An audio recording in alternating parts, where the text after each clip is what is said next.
நாம பிரமாணம் இல்லாதவர்களும் இல்ல, நியாய பிரமாணத்துக்கு கீழாகவும் இல்ல. we are under the law of Christ. ஒரு கடவுள் அன்பானவராகவும் கோபமானவராகவும் என்ன பண்ண முடியாது, இருக்க முடியாது.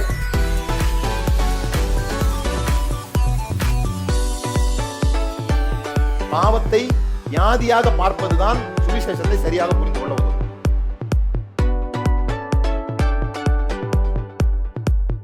இந்த சிந்திக்க தூண்டுறதுனாலதான் பரிசேயர்களுக்கு அவர் மேல அவ்வளவு கோபம் வந்துச்சு.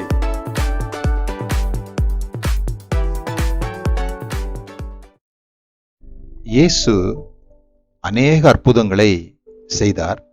அவர் செய்த அற்புதங்கள் எழுதப்பட்டா இந்த உலகமே பத்தாது அப்படின்னு யோவான் சொல்றார். அப்படி இருக்கும் பொழுது ஏன் குறிப்பிட்ட சில அற்புதங்களை மட்டும் இவங்க எடுத்து எழுதினாங்க? இந்த அற்புதங்கள் அப்படி என்ன விசேஷம் இருக்குது அப்படின்றத தான் இந்த வீடியோவில் நம்ம பார்க்க போறோம்.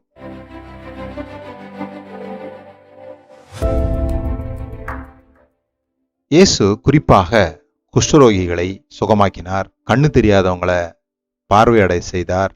இதெல்லாம் திரும்ப திரும்ப அவர் செய்த அற்புதங்கள். அது மட்டும் இல்ல, இந்த இரத்தப்போக்குள்ள ஸ்திரீ தன்னை தொடும்படி அனுமதித்தார். இதெல்லாம் ஏன் குறிப்பாக எழுதப்பட்டிருக்குதுன்னு சொன்னா, நியாயப்பிரமாண காலத்துல இந்த பாலினம், இனம் மற்றும் ஆரோக்கியத்தின் அடிப்படையில மக்கள் தேவனிடத்துல சேர முடியாதபடி தகுதிகளை செய்யப்பட்டாங்க. இப்போ ஒருத்தர் கண்ணு தெரியாம இருந்தது அல்லது குஷ்டரோகம் இருந்ததுன்னா அவர் தேவாலயத்தை பக்கமே வர முடியாது. ஏன்னா அவர் ஏதோ பாவம் செஞ்சிருக்கிறாரு, அல்லது அவர் குடும்பத்துல யாரோ பாவம் செஞ்சிருக்கிறாங்க, அவர் தேவனுக்கு பிரியமானவர் இல்லை, ஆகவே தான் இந்த வியாதி வந்திருக்குது, உன்னை தேவன் ஒதுக்கி வைத்திருக்கிறார், ஆகவே நாங்களும் ஒதுக்கி வைக்கிறோம். இதுதான் அவங்களுடைய கருத்து. நாங்க உன்னை ஒதுக்கல, ஆனா தேவன் உன்னை ஒதுக்கி வைத்திருக்கிறதுனால நாங்களும் உன்னை ஒதுக்கி வைக்கிறோம். ஏன் தேவன் உன்னை ஒதுக்கி வச்சிருக்கிறாருன்னா அதுக்கு இதுதான் அடையாளம், இந்த வியாதி தான் அடையாளம்னு சொன்னாங்க. ஆனா இயேசு என்ன அறிவிக்கிறாருன்னா, தேவன் உன்னை ஒதுக்கி வைக்கல, அப்படி எந்த சட்டமும் சொல்லல, நீ செய்த பாவத்து நிமித்தமா தான் உனக்கு இந்த வியாதி வந்ததுன்னு இவங்க சொல்றதை நீ நம்ப வேண்டிய அவசியம் இல்லை. நான் உன்னை தொடுகிறேன், நீ சுகமாகிறாய், ஆகவே தேவன் உன்னை ஏற்றுக்கொண்டு இருக்கிறார் என்று நீ நம்பலாம். இந்த செய்தியை தான் இயேசு அவர்களுக்கு சொல்கிறார்.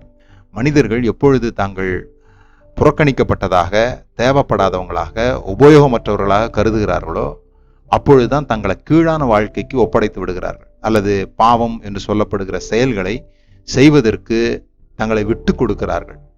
அதனால்தான் ஒவ்வொரு மனுஷனும் ஏற்றுக்கொள்ளப்பட்டவனாக, அன்பு கூறப்பட்டவனாக உணர வேண்டியது மிக அவசியம். இதை தான் இயேசு இந்த ஜனங்களுக்கு செய்கிறார்.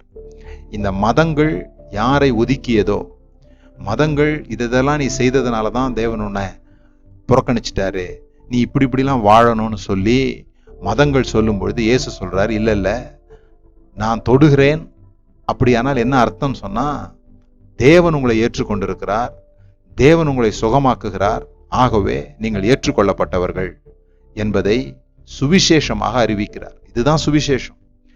இன்றைக்கும் கூட எந்த சட்டங்களை சொல்லியோ அல்லது எந்த பிஹேவியரை சொல்லியோ, எந்த பிரசங்கியார் சொன்னாலும் சரி, எந்த மாதிரி உங்களை வற்புறுத்தி சொன்னாலும் சரி, ஒரு விஷயத்தை நீங்க நல்லா புரிஞ்சுக்கணும், எந்த காலத்திலும் தேவன் உங்களை புறக்கணித்ததில்லை.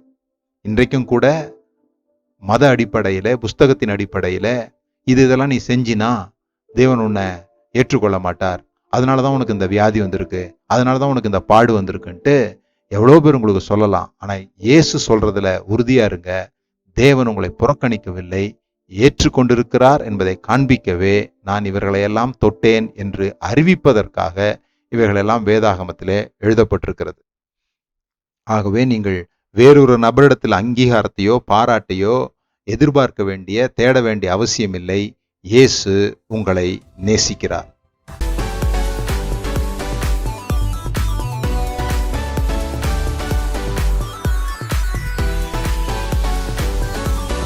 நாம பிரமாணம் இல்லாதவர்களும் இல்ல, நியாய பிரமாணத்துக்கு கீழாகவும் இல்ல. we are under the law of Christ.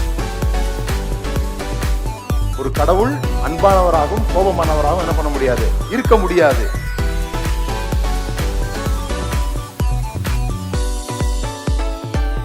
பாவத்தை வியாதியாக பார்ப்பதுதான் சுவிசேஷத்தை சரியாக புரிந்து கொள்ள உதவும்.